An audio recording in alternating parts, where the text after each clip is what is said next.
در پی مناقشه اولوی یک مرد 31 ساله شهروند تاجیکستان با همسر روسش در شهر بلبان و ایالات کلوگ روسیه و همسرش را 3 ضرب کورد زدن او، مقامات حفظ حقوق این منطقه روز 23 نوامبر سال 2023 به جای کار اون مرد تاجیک اومده 38 مهاجر دیگر را دستگیر کرده با خود بردند. رئیس تفتیشات ولایت کلوگ میگوید که کوفتکوب در جای کار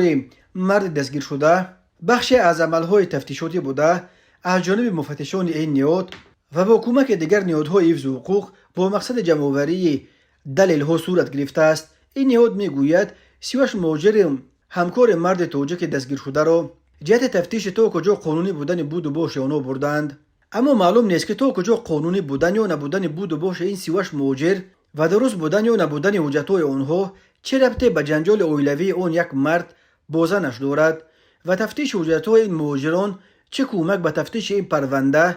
رسانیدن میتوانند. رئیس تفتیشات ولایت کلوگ در اطلاعیه‌اش گفت شهروند تاجیکستان بر اساس ماده 3 قسم 3 و کودکس 105 قسم 1 کودکس جنایتی روسیه با مقصد کشتن همسرش عیبدار می شود. خود این مرد تاجیک و او نزدیکان و ادوکات او برای شرح قضیه دسترس نیستند، ولی بنا به فرضیه تفتیشات که این مرد همراه زن و 3 فرزندش در یک منزل در شهر بلبان و ولایت کلوگ زندگی میکرد، در جریان مناقشه اولوی به قسمت شکم و قفس سینه همسرش